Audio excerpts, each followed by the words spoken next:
welcome to my YouTube channel. My name is Cassie, also known as KnittaCass. This is my channel where I talk about the projects that I'm knitting. Sometimes I'll have a little crochet, not very often, patterns I'm drooling over, books I'm reading, family life, and a spice of mental health. So grab your favorite beverage. I of course have my Pepsi, which is my life source. It's equivalent to most people's coffee. And grab a project you're working on and let's get cozy for a few minutes. This will probably be a quick episode. I don't have a whole lot to show you. I have a lot of unfinished objects that are just kind of lingering, and so I won't really show those today, but I will share a little bit about some project plans. And I have just been in a reading frenzy. I have been reading more than knitting. So I have a lot to share reading wise and a little less to share knitting wise. I don't know if that'll be a little bit boring, but that's what I have to share today. I do have a couple of finished objects, but neither are here to show you. One is a pair of baby booties. That was a journey. So I wanted to make a pair of baby booties for one of my coworkers who is due in March. We had talked when she first got pregnant about making her some booties and some baby socks. And so I forgot her baby shower was coming up and waited till the last minute. And a lot of the baby booty patterns that I liked, the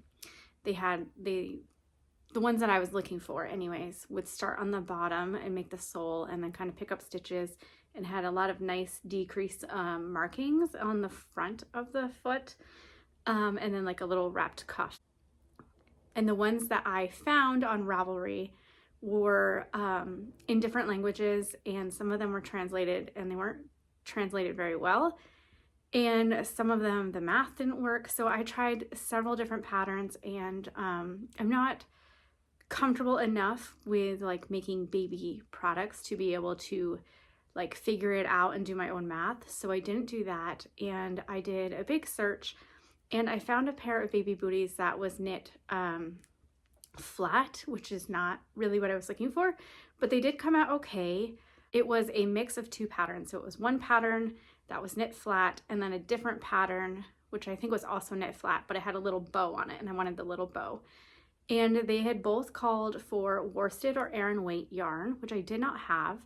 So I had a pair of yarn that I thought was more of like a light DK, and I held it together, and I think I made it a little too bulky.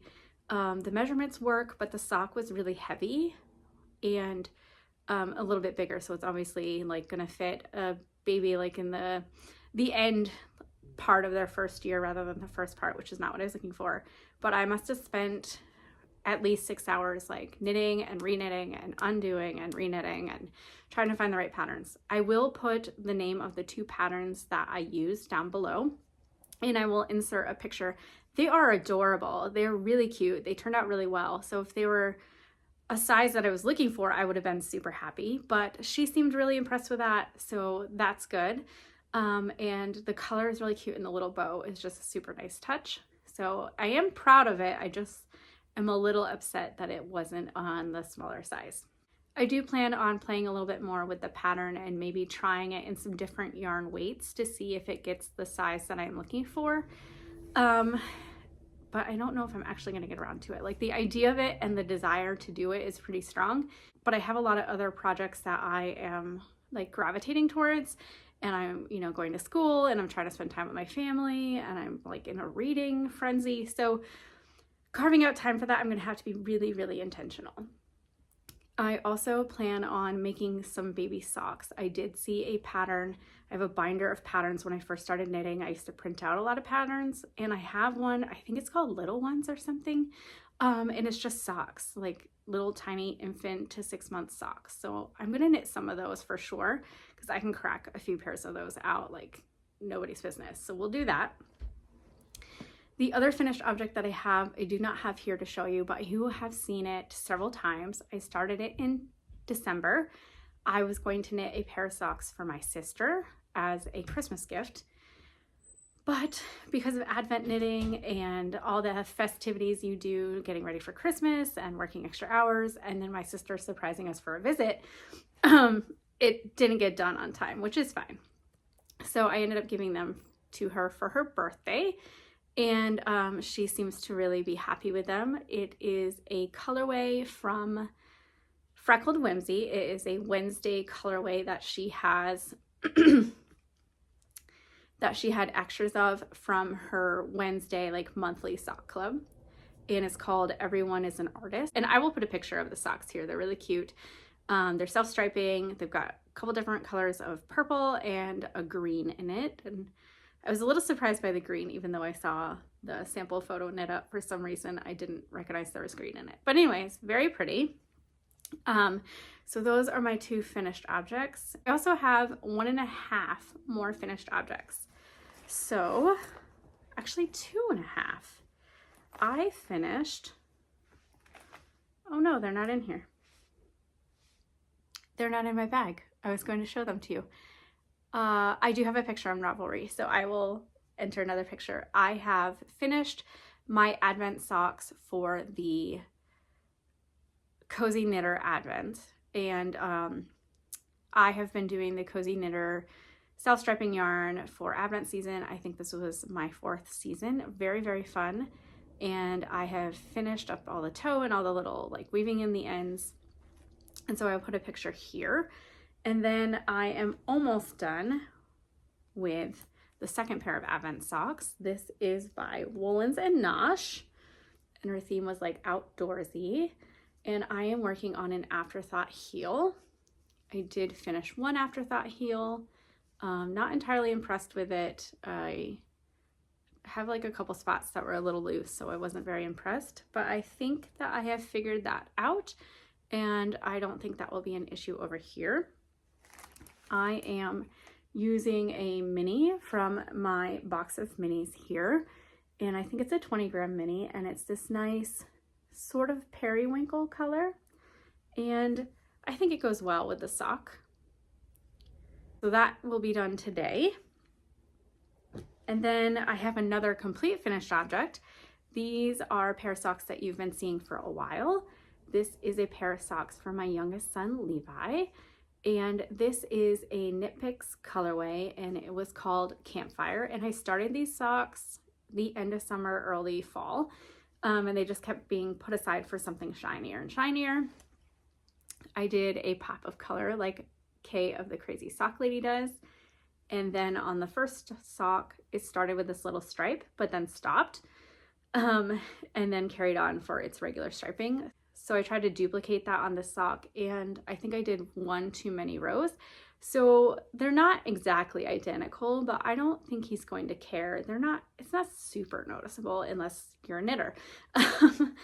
And I used the ColourPop color for the heel and toes. And I gotta take a picture of these for my Ravelry. So that's it for finished objects. In this giant bag that I got from, I think it's Tika Bags. Let me double check. Tika Bags. I got this from Rhinebeck. I love their bags. I have another one. It has a nice wristlet and it has a little see-through pocket, and it's a really good size for big projects. And in here I have the Rainbow Bouquet, I'll put a picture here, by Telly Bean Knit. And I am using some Advent yarn for this.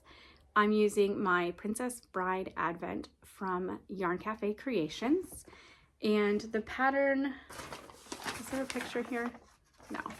The pattern has, it's like a triangular shawl shape, and it has little chevrons on the edges. And it does strips of colors, and it has 24 strips. And in the pattern, it's not made for Advent knitting per se, but it does work. So that's what I'm doing. And the last time you saw this, so this is what I've got so far. The last time you saw this, I had just started this color, I think. So 1, 2, 3, 4, 5, 6, 7, and I've just cast on number 8, and I'm well, I guess it looks better in camera, but this colorway and this colorway are very, very similar. So when I move back, it's not very obvious, but when you get closer, you can tell that one's got a little more green and brown, and one's got a little more kind of purpley. And this is the color that I'm going to be putting in now, which is really fun. And this was day 8, and I'm really enjoying the process. I have just started picking it back up. It's something that at first I needed to be able to focus on, and now it's pretty repetitive. So it has like a chunk where the pattern repeat is the same, and then it does like these little pink areas, and then the second half has a different pattern. I'm not explaining this well. Okay, so for each color section, this first half has the same knitting repeat. It does a little something different about where the yarn overs are, but then the center repeats are exactly the same. So you do one row and then you look at the beginning of the next row and you're like, okay, I got this. And then you do your little pink separate piece. And then the second half of that color section is a different set of stitches, but same idea. You know, you pay attention to the beginning and pay attention to the end, and the center repeats are exactly the same. So I'm able to watch things while I do it. And so I should be able to get some more knitting done. And I today have decided that I am going to pull out a really, really long whip. It's the longest whip I've ever had. And this is the Cozy Stripes blanket. Let's see where I'm at here.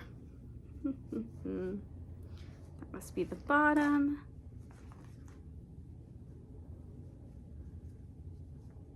Okay, my needle is out, yikes. So this is the Cozy Stripey blanket, and it is a crochet pattern, and it has gotten pretty tall. And let's see, this is, I don't think I moved this the last time I showed you because I haven't worked on this blanket in a long time. So this must be the section that I showed you in my last podcast. So let's move this Progress Keeper. Is a Progress Keeper from, I think it's from the corner of Craft. And it's a little like Valentine's letter. So really cute, on par for the season. And we're gonna move it up to the top here. I have to do it so that I can use my stitches.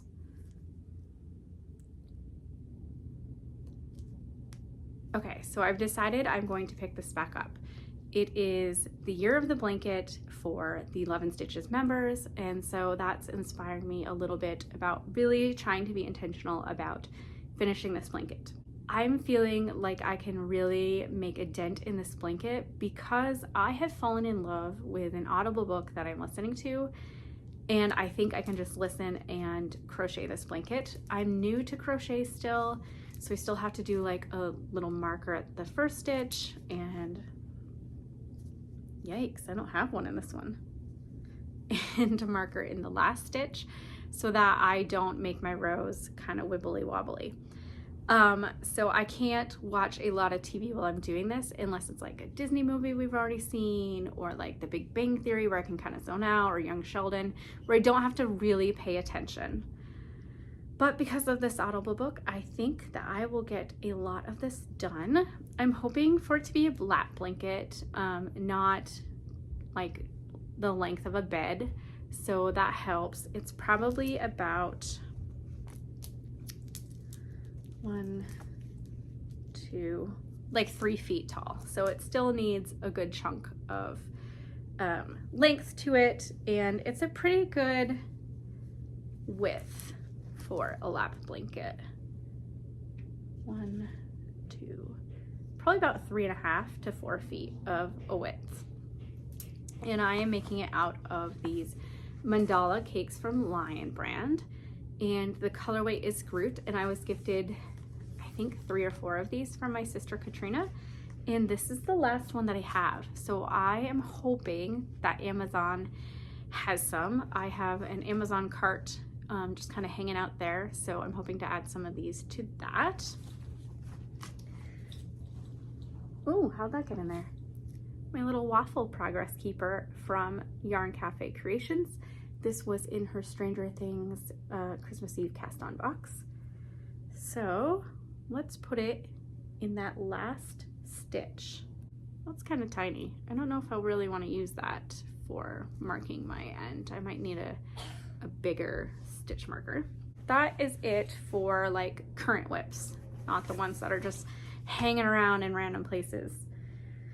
So knitting project wise, I want to work on trying to experiment with the baby booties, making some baby socks, and casting on finally this staple linen top by Hoagie Locatelli.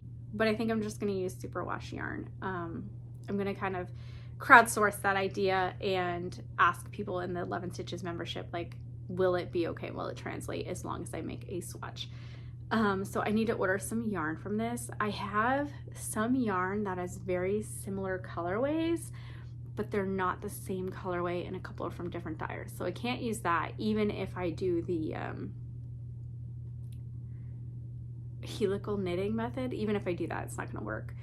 So I need to order some yarn, which, what a problem to have, right? Oh my goodness.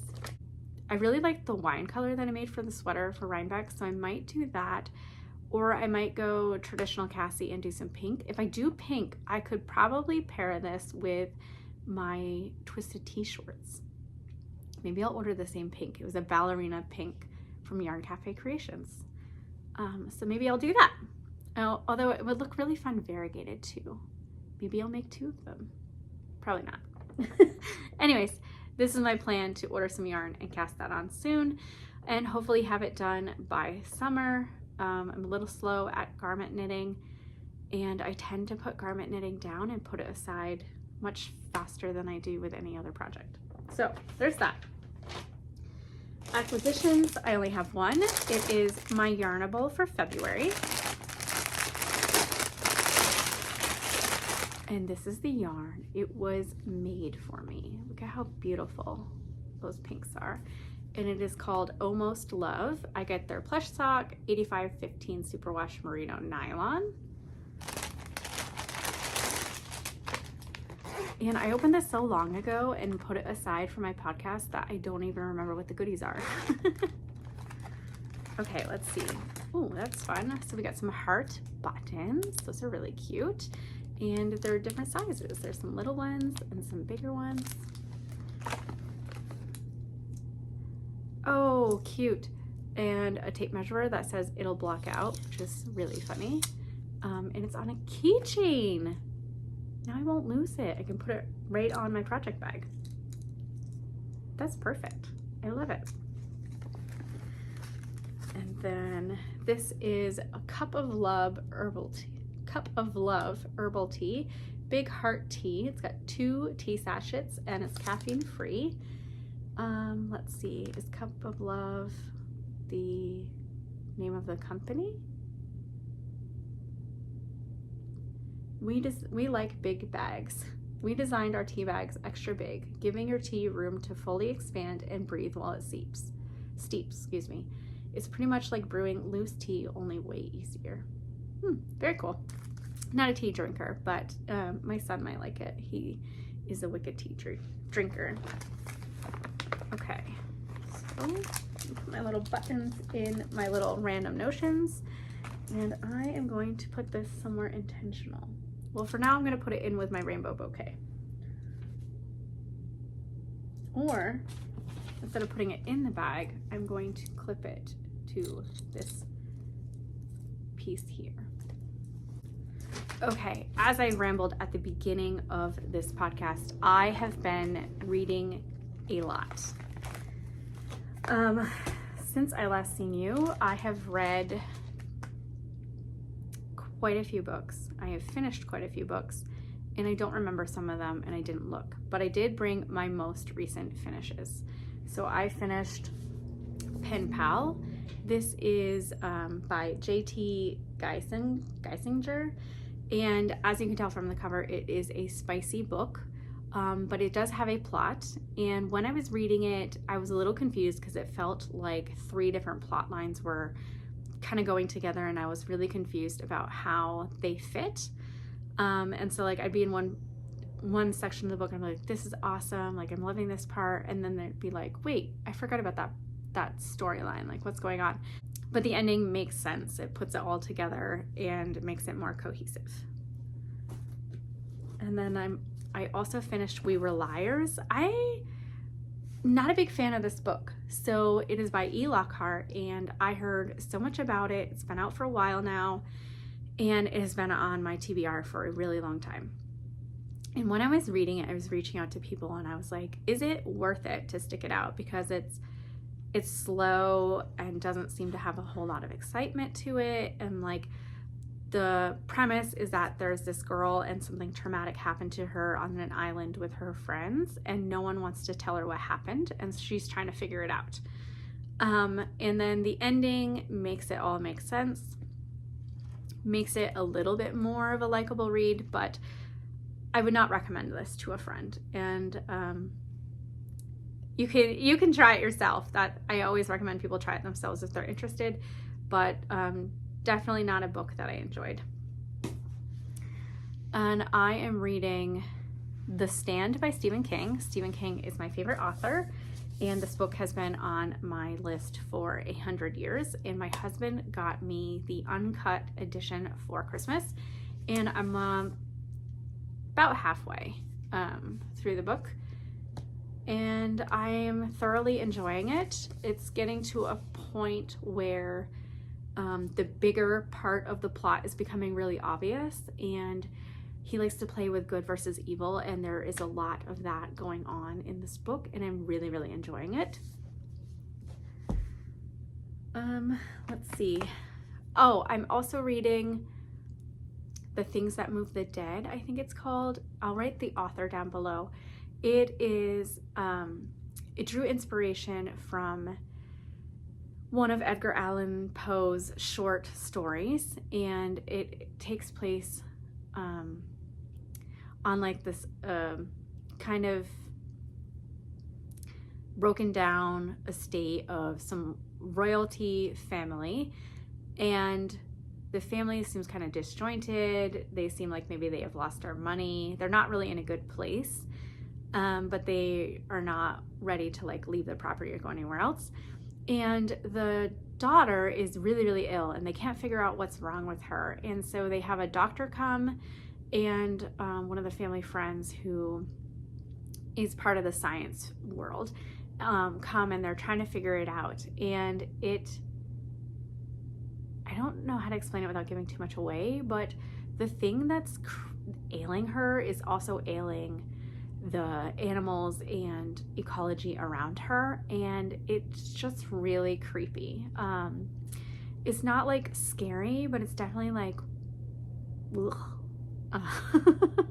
it just really makes you kind of like, I don't know, gross. It's not even grossed out. It's hard to put into words. The really does it. But I'm enjoying it so far. I hope that I continue to enjoy it. It is a series of 3 or 4 books. Depending on how it ends, depends on whether I'll read the next one. This is a book that feels like it could be satisfactory on its own, although sometimes books will pull a little plot twist that makes you have to read further. So we'll see how it ends, but I am thoroughly enjoying it. And the Audible book that I'm so excited about. So this is called Dungeon Crawler Carl by Matt Dinniman. I'll put that down below as well. So I have seen this book all over TikTok, all over Fable, which is like a reading platform, and everyone is talking about it, and people are saying like, when I try to explain the plot, it doesn't make sense. It sounds totally bonkers. It's hard to explain, but the experience is worth it. And that is true. So it's about this kind of post-apocalyptic time, and it has this gentleman who is in like a game show survival mode for aliens, and he's there with his ex-girlfriend's cat named Princess Donut, and the rules and the layout of the game and just the premise behind like the alien involvement is just really like, what the heck? Like somebody was definitely like totally in this like different level of imagination when they wrote it. And it all makes sense when you're reading it, which is so weird because it sounds totally bonkers. But as you're reading it, you're like, yeah, that makes sense. And I like the way it's written, and I love the way it's narrated. So if you're going to read it, I would highly recommend Audible. I am on chapter 7. I started it this morning. I can't put it down. So I'm going to be knitting and listening to it today after I finish my chunk of homework.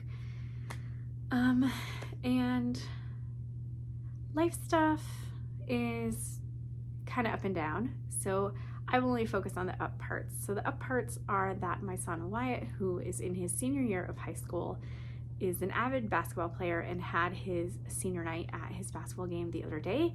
And they did like a little presentation and gave them some flowers, and his girlfriend was there and my family was there.